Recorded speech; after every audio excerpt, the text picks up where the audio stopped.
Be me, Mara, 28 years old. Managing a coffee shop downtown. Been at that place for going on 3 years now. Not a barista, let me be clear about that. I'm the manager, the one who shows up first and leaves last and knows where every single thing in that building is kept. Scheduling, ordering stock, training new hires, dealing with the health inspector, smoothing over complaints from customers who act like a slightly imperfect latte is a personal attack. The kind of job where you get good at reading people fast, because if you can't read a room, you're going to have a very bad time. You learn pretty quickly that most situations have a shape to them before they fully form. A customer walking in already with that particular set to their jaw, someone on the team starting to move too slow in a way that means something is wrong at home. I got good at catching those things early. Good at knowing how a situation was going to go before it arrived. I'm genuinely good at it. Not bragging, just stating a fact, because it becomes relevant later in a way that I'm not proud of. I say I'm good at reading people, and then this entire story happens, so anyway. Cole. That's where this whole thing starts and ends and kinda loops back on itself. I met him about 1.5 years before everything fell apart. The actual meeting was nothing memorable. Mutual friends, some gathering at someone's apartment. The usual way adults in their late 20s meet people. Somebody I knew from work knew somebody he knew from his clinic. Those two were dating. Group dinner happened. He was standing near the kitchen, talking to someone about something completely unremarkable. Had cat hair on his jacket, I noticed that early. He's a vet, works at a clinic across town, deals with animals all day. The cat hair was basically a permanent feature of any outfit he owned. We talked that night, exchanged numbers, started texting, went on a few actual dates. It became a real thing without either of us making a formal declaration about it. Just gradually more time together until one day there was a routine, and the routine had both of us in it. Around 8 months in, he started leaving things at my place. Clothes, a charger, toothbrush, eventually a shelf in the bathroom, and then a drawer in the dresser.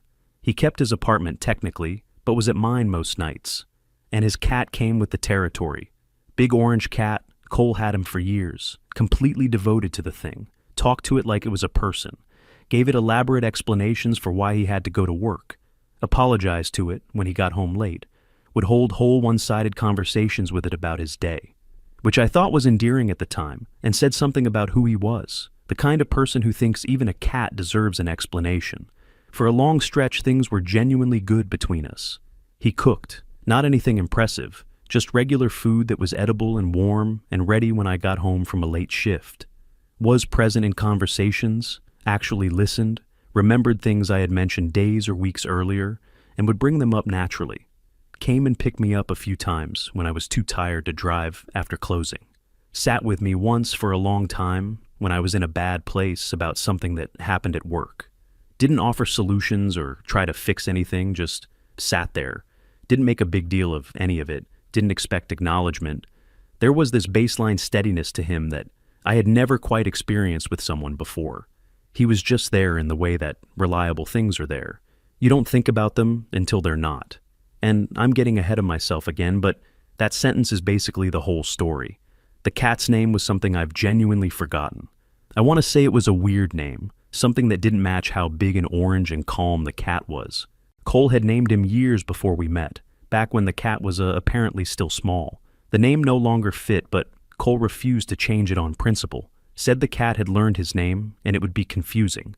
The cat didn't learn anything. The cat was indifferent to everything, including his own name. But Cole kept using it anyway, this slightly ridiculous name for this enormous orange animal. That was a very Cole thing to do. He had this quality where he just committed to things. Not in a dramatic all-in way, just in a this-is-how-it-is way. He'd made a decision about the cat's name at some point years ago, and that was the name. End of discussion. Same with little things in his routine. Same coffee every morning, same route to the clinic, same order at the 3 or 4 places he regularly ordered from. I used to tease him about it a little. He'd say he'd already spent the mental energy on those decisions, and now that energy was available for more important things. It was a joke, but also not a joke. He was like that. Decided on things, and then just did them without revisiting. I found that attractive early on, the steadiness of it. Later I interpreted it as being closed off, inflexible, unable to respond to change. The same quality, just run through a different lens. We had a good year and a couple of months. We traveled once, nothing major, a few days somewhere that required a short flight. The trip was fine, no drama, we got along well without our normal routines to fall back on, which is actually a good test of a relationship, and we had passed it easily. His family liked me, I met them a couple of times. Mine met him twice, my mother had good things to say about him afterward, which was not something she gave out freely. On paper, it was all working. The relationship was functioning, we were compatible, we didn't have screaming fights or recurring unresolved conflicts. Nothing was broken. I broke something that wasn't broken. That's the sentence I keep getting stuck on. But I'm not there yet. Okay, so about 14 months in, give or take, things had settled into this routine. Work, evenings together, weekends doing things, or not doing things. The low-key ordinary texture of a functioning relationship. And the routine was fine. I was not unhappy with the routine, but I started noticing something and then started noticing it more. The thing was that Cole never really pushed back on anything. Not in a sulking way, not in a martyr way, just genuinely agreeable almost all the time. I'd make a plan for the weekend, he'd go along with it. I'd change the plan, he'd adapt without complaint. I'd be in a bad mood after a rough shift. He'd give me space without being asked and without making it a thing. I'd need to cancel something we'd scheduled, because work ran long. He'd say it was fine. Every time, fine.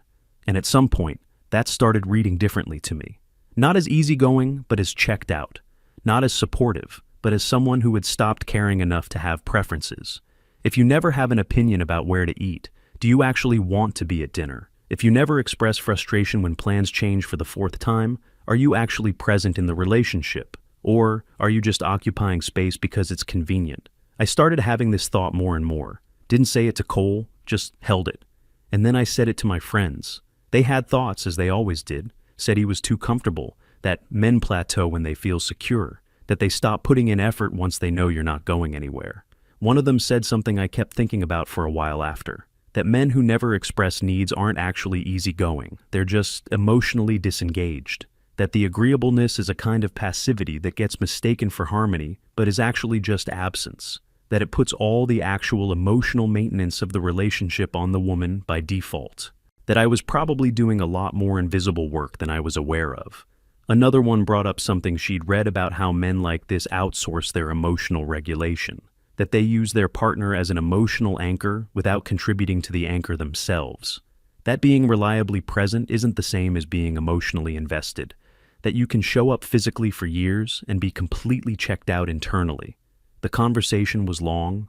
We were at someone's place, wine, the usual setting for these conversations, and everyone had a version of the same read on it. That what looked like a good relationship from the outside might actually be me doing all the work while he coasted on the stability I was providing. I walked home from that evening with the whole framework assembled in my head. Neat, internally consistent, explained everything. I sat with that. Because it had the right shape, it had the vocabulary I trusted, came from people I trusted, and once you have a framework and you start looking through it, everything reframes itself through it. His cooking dinner stopped looking like care and started looking like routine. His listening started looking less like genuine engagement and more like a way of avoiding having to contribute his own perspective. The reliability started reading as coasting. Every quality I had found reassuring was getting reinterpreted through this new lens. And I didn't notice I was doing that. That's the part I'm least proud of in retrospect. Not what came after, but this part. The part where I chose a story and then made the evidence fit it. I was managing him the way I managed a situation at work. Identify the problem, name it, build the case. Except at work, I gather the evidence first and then reach the conclusion. Here, I had the conclusion, and I was gathering evidence to support it. And then there was Jess. Jess was a new hire at the coffee shop. I hired her. She came through an application that was actually well put together. She interviewed well. She knew her stuff. Picked up the workflow in her first week. Customers responded well to her. Didn't cause drama with the rest of the team. I had no issue with Jess. Cole came into the shop one afternoon to pick me up. He did this occasionally when his schedule allowed, and mine happened to end at a reasonable hour. He'd come in, order something, sit near the window, or stand at the counter, wait for me to finish closing out. This particular time he came in and Jess was on bar. She made his coffee while he waited. They talked while she was making it. The nothing conversation that happens at a counter probably 100 times a day in a busy coffee shop. What kind of day? How long have you worked here? The automatic low-stakes back and forth of a customer and a barista. She laughed at something he said. He smiled. I don't know what was said. Probably nothing. 20 seconds, maybe 30. I was across the shop dealing with a delivery issue, not even fully paying attention, caught it out of the corner of my eye. And something clicked in my head. Not a rational click. The kind where a conclusion your brain has been quietly assembling for weeks suddenly declares itself finished and presents itself as obvious. He was comfortable at home because he was getting something somewhere else. The agreeableness at home was strategic. Men like this keep the domestic situation clean and frictionless while doing whatever they want outside it. I had read about this, heard about it. This was a recognizable pattern. I want to state clearly, again, that nothing happened between Cole and Jess. Nothing was happening and nothing was going to happen. She was a barista making a coffee for a customer and having a 30-second conversation. She didn't know she was being observed. She was just doing her job. But I had decided what I'd seen. And once that decision was made, the plan formed around it pretty quickly. He needed to feel the absence of what he apparently wasn't appreciating. My friends had been saying for weeks that I needed to take my power back, that the way to make someone understand what they have is to make them feel what it's like not to have it, that a man who takes your warmth for granted needs to feel the cold before he understands the warmth. The logic seemed sound, the plan seemed clean. I had the whole sequence mapped out in my head. Pull back, go quiet, let him notice, let him feel the absence, wait for him to try to close the distance. Then when he did, I would have the actual conversation about what I needed, about the Jess thing, about feeling taken for granted, about the invisible test I'd been failing for him all this time by just being available and warm and present. It seemed so controlled, so manageable. I was going to run it like a project, identify the problem, design the intervention, execute it, get the outcome I wanted. Here's what it actually looked like. I went quiet, not with a scene, not with an announcement, nothing that could be pointed to directly. Just pulled back. Shorter answers when he asked about my day. Less engagement in the evenings, phone out more, responses minimal when he said something. At night I turned the other way. Nothing explosive, nothing you could technically call unfair. Just a steady controlled reduction in warmth. Day 1, he didn't say anything.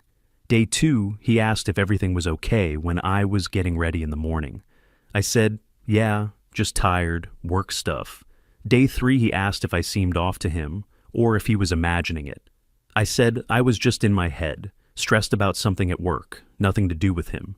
He said, okay, said to let him know if I wanted to talk about the work thing. I said sure, and went back to being quiet. Day 4, he sat down and asked me directly. Said something like, look, I keep getting the sense that something is off and you keep saying no, so I want to ask one more time in case I'm missing something. I said I was fine. He looked at me for a moment, nodded, said, okay, I'll stop asking then, and he did. Day 5, he didn't ask. Day 6, he didn't ask. I was waiting for the escalation, for him to not accept it, to push harder, to come home with something, to do something that showed he was feeling the difference and wanted to close it. He didn't escalate, just kept going. Fed the cat in the morning, went to work, came home, cooked something or ordered, watched whatever he was watching, went to sleep.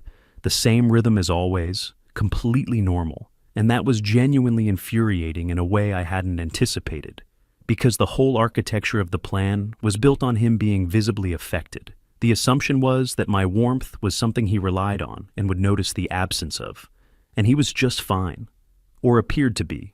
My friend said men take longer to feel things, that the discomfort was in there, he just wasn't showing it, that the showing would come later, give it more time. So I gave it more time. A full week passed, into the second week, and this is where something shifted in a way I hadn't planned for and didn't have language for right away. He was still there every evening, still doing the things he always did, still perfectly functional. But something in the texture of it had changed, not in a way I could point to and say that's different. More like a change in the background. Something that was there before had stopped. When he made tea, he still asked if I wanted some. When I said something in passing, he still responded. When we were in the same room, there was no hostility, no coldness, no detectable tension. But there was something missing from underneath all of it. Before, when Cole was present in a room, There was this low, continuous sense of him being glad to be there. Not something he performed or announced, just something that came off him, the particular quality of someone's attention when they're actually happy to be in the space they're in. That was gone. I started doing small things to check it. Made a comment about something that I knew he'd normally respond to, waited to see if he'd pick it up. He acknowledged it, moved on. Mentioned something we'd talked about before that used to spin off into a longer conversation. He responded, gave a reasonable answer, and then it ended. Perfectly normal, just not quite the same weight. I told myself I was projecting, that I was so deep into running this thing that I was now manufacturing evidence that it was working in ways I didn't want, that everything was fine, I was fine, this would resolve itself when I decided to let it go. There was a morning somewhere in that second week. I don't know the exact day. I came into the kitchen and Cole was at the counter with his coffee, looking out the window. Not at his phone, not reading anything, not doing a task. Just standing there with his coffee looking at whatever was outside. There was something about the way he was standing that made me stop in the doorway for a second. He looked settled. That's the only word I have for it. Not sad, not tense, not like someone processing something difficult. Not like someone waiting for a resolution. Just completely settled in himself. Like a person who has made a kind of peace with their surroundings and has nowhere else they need to be getting to. I said good morning, he turned, said it back, asked if I wanted coffee, poured some when I said yes. Completely normal, completely courteous. But in that moment, something dropped in my stomach. Because I realized I had been waiting this whole time for him to look like he was hurting. Had been watching for slumped shoulders or a distracted expression or some visible sign that the cold front I'd been running was registering as pain. That the lesson was working. And he just looked like a person having a quiet morning. I went to work and thought about it most of the day. Ran through the explanations, came back to the same one every time. Men are socialized not to show it. He was hurting internally, absolutely. But he'd been conditioned his whole life to suppress that rather than display it. Male emotional suppression, completely standard, well documented. He was definitely feeling the absence and just not letting it surface because that would mean admitting vulnerability. That had to be it. That was it. Came home that evening and tried something different. He was in the kitchen doing something. I came up behind him and put my arms around him. He didn't pull away, didn't stiffen, just paused what he was doing. And I've replayed that pause many times since. Before, if I did that, something would happen. He'd turn around, or he'd bring one hand up over mine, or he'd do some small thing that said, "I see you, and I'm glad you're here." Something instinctive and warm. This time he paused and stood there, politely.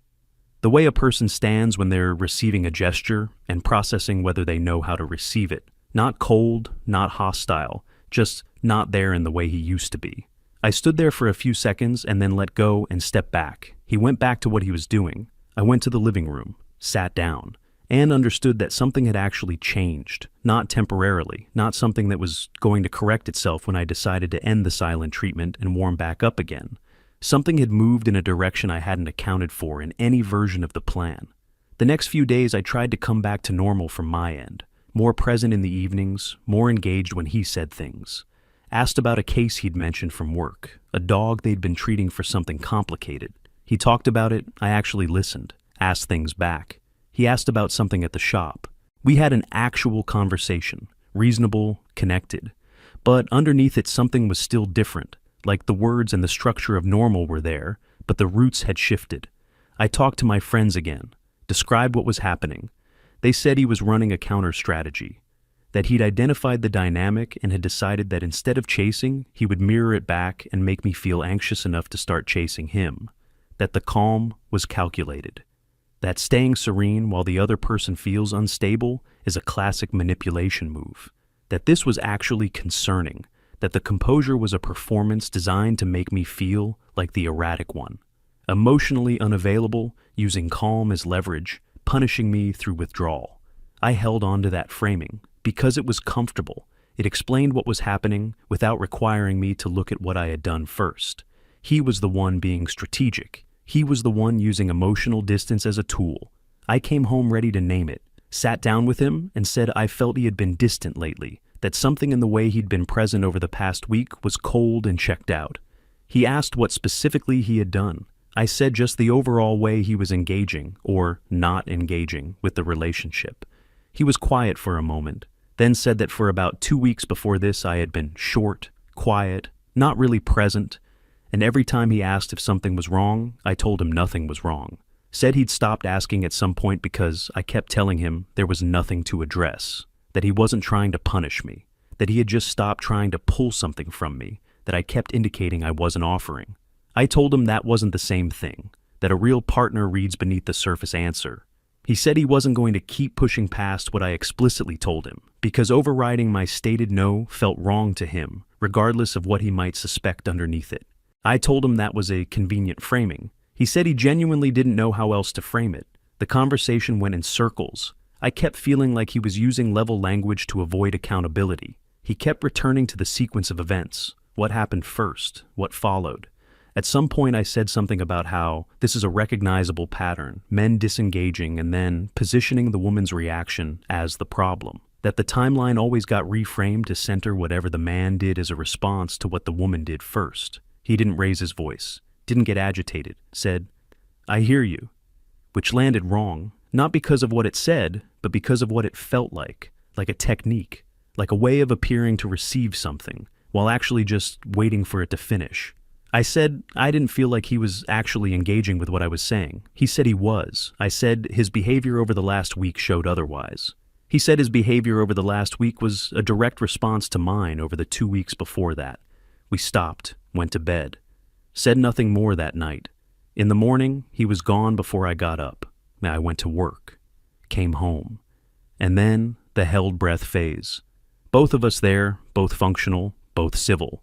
But with the air pressure slightly off in a way that you feel in your chest before you can describe it, I kept cycling through versions of what to say. Kept thinking if I could find the right angle, the right framing, explain the original feeling that started all of this, without it sounding like what it actually was. He'd understand, the warmth would come back, we'd be back.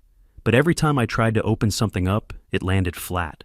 He'd respond and engage, and then it would end, and nothing would have shifted. There was one evening I came home with food from a place we both liked. Just bought extra of mine, enough for 2, the way I used to do it. Put it on the counter, he said thanks and got plates. We ate, talked about a few things. Normal surface conversation. He thanked me again when he finished, and I sat there watching him clean up and thought about how this exact thing 6 months ago would have felt like just a regular Tuesday. And now it felt like I was performing normalcy for an audience that had already left the theater. That's an overdramatic way to put it, but that's how it felt. I tried talking to my friends again during this period. Different conversation than before. This one was more me describing a feeling I couldn't name than me reporting evidence of a theory. Said something felt different, that I couldn't get it back to where it was before, that I didn't know what I'd done, but something had moved. They said it was him, that he was running the counter move, that I needed to call it out. Some place that a few people had recommended. He said, yeah, we should do that. Normal answer. But it had the feeling of something you say to maintain the surface of a situation, rather than something you actually mean. I noticed that and didn't say anything about it. Talked to my friends again. They escalated the whole read. Said he was definitely running the calm as control thing, had figured out the dynamic and was leaning into it. That the composure wasn't emotional maturity, it was a power move. That I needed to name it directly and not let it get reframed. So the next evening I sat him down and said what I said. That what he'd been doing was emotional manipulation. That using detachment strategically to make the other person feel unstable and anxious was a control pattern. That staying artificially calm while someone is trying to communicate was not healthy relationship behavior. It was a way of maintaining dominance through composure. He let me finish, then sat there for a moment, then said clearly and quietly that he hadn't been withholding anything, that I had been cold and quiet for 2 weeks, and every time he asked what was wrong, I said nothing was wrong. That at some point he had made the decision to stop asking and just believe what I kept telling him, which was that everything was fine, that he wasn't performing calm as a strategy, that he had genuinely stopped trying to pull warmth out of someone who kept telling him warmth wasn't required. I said he was twisting the sequence. He said he was just describing it.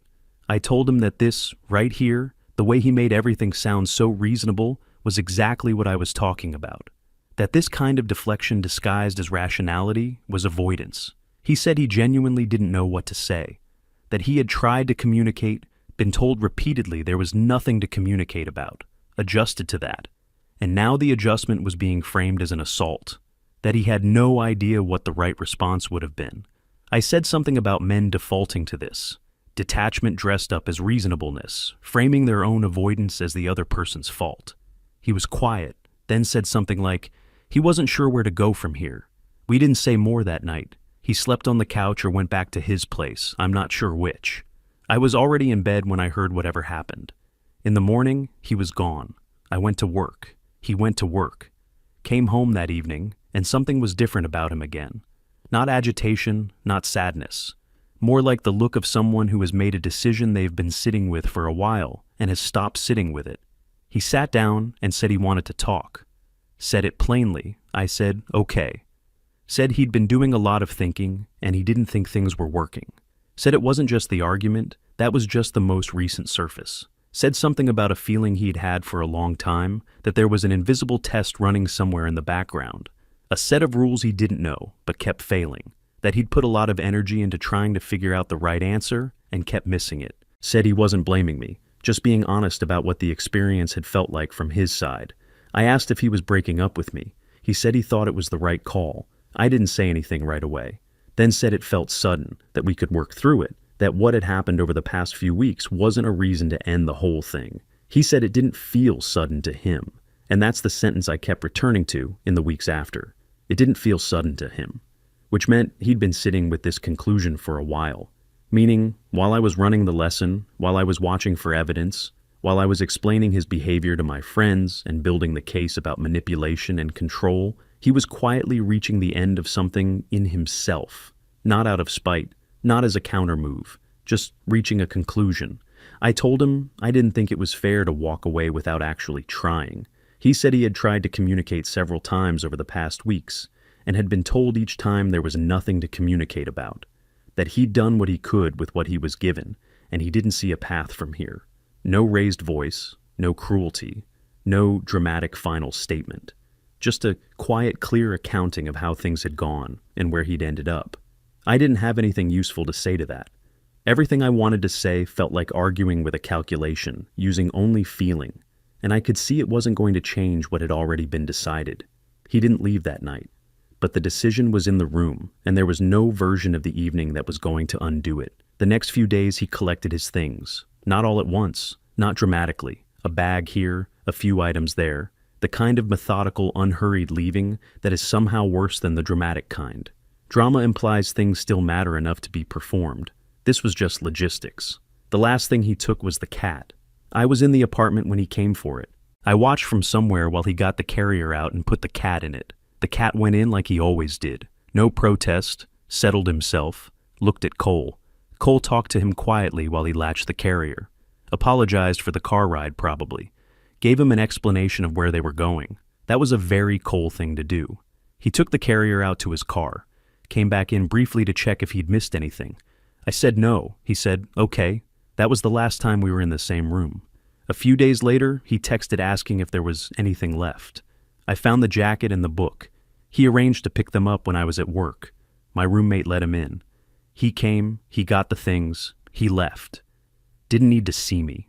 Life continuing without a pause. I kept going to work. Kept doing the job, scheduling, inventory, training, handling the daily situations that needed handling. Jess was still there, still good at the job, still had absolutely no idea that she had been a piece of this whole story. Some weeks later, I was standing behind the counter, watching her work and thinking about how it had all started. Her making a coffee, Cole smiling at something. 30 seconds. Probably nothing was even said that was interesting. Just two people exchanging the automatic pleasantries of a transaction. She didn't know. Still doesn't. I sent Cole a message at some point. Said I'd been thinking about things and thought we should talk. He replied the next day. Said he didn't think talking would change anything at this point, but he hoped I was doing well. Short. No residual anger in it. No hurt. Nothing left. Just nothing. And nothing is harder to sit with than anger. Anger gives you something to push against, respond to, match. Nothing sits there and gives you no options except yourself. Here's what I kept coming back to when I sat with it long enough. The whole plan was built on one assumption, that pulling back would create a pressure in him that would make him move toward me. That the absence of warmth would make him feel the value of the warmth. And he did try at first. He asked what was wrong 3 times in 3 days. That was him trying. I said nothing each time, so he stopped. Which is the rational thing to do when someone tells you 3 times there is nothing wrong. But in my framing at the time, him stopping meant he didn't care enough to keep going, when the actual picture was that I had removed every reasonable reason to keep going. He had asked, been told no, and respected that. And I used the respect as evidence of not caring. The test had no answer that would have passed.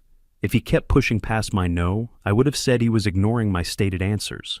If he stopped when I said stop, I said he was emotionally withdrawing. There was no version of his behavior my theory was going to accept as care. And then when he eventually started matching the energy I'd been putting out for 2 weeks, I called it manipulation. Called it a control pattern. Used every framework I had to describe his response to my behavior as a character flaw. None of it changed what happened. My friends had the story, avoidant, passive, using calm as a tool. And I built on it and extended it because it was easier than the other thing. The other thing being that I had run a deliberate test on someone who had never given me an actual reason to test him. I had a feeling, and I ran a feeling through a framework, and I got a conclusion. And then I designed an intervention based on the conclusion without ever checking whether the conclusion was true. I thought Jess was something. Jess was nothing. I thought the agreeableness was absence. It might have just been someone who had a calm way of being. I thought the lesson would show him what he had. The lesson showed him something else entirely. The part that keeps coming back to me is something small. We had this routine where on certain mornings, if we were both around, he'd make the coffee and I'd sit at the counter and we'd talk about nothing much. Not every morning, not a scheduled thing, just sometimes it happened. And during those 2 weeks that I was running the lesson, it just stopped happening. Not because either of us decided to stop it, just because I was being short and he stopped initiating things. And I remember a morning during that period where he was already out the door before I was up. And I had this small, disappointed feeling that the coffee hadn't happened. And I sat with that feeling and then filed it under more evidence that he was pulling away. When actually I had been the one making every morning feel like a room you didn't want to walk into. He'd just eventually stopped walking in. I'm not writing this to make myself the villain. I'm writing it because I kept using the language of someone who had been wronged when I was also the one who had done something, who had deliberately created a situation designed to destabilize someone, and then called his response to it a pathology. He's gone, the cat is gone. And I'm the one standing in the kitchen in the morning, looking out the window. Not because there's something out there worth looking at, but because sometimes you run out of things to wait for and you have to put your eyes somewhere. I get that now. I didn't before. I thought he was somewhere else in his head when he did that. Turns out he was just done. And I stood there looking at it and thought I was the teacher in the room. I was the lesson. I just didn't know it until the class was already over.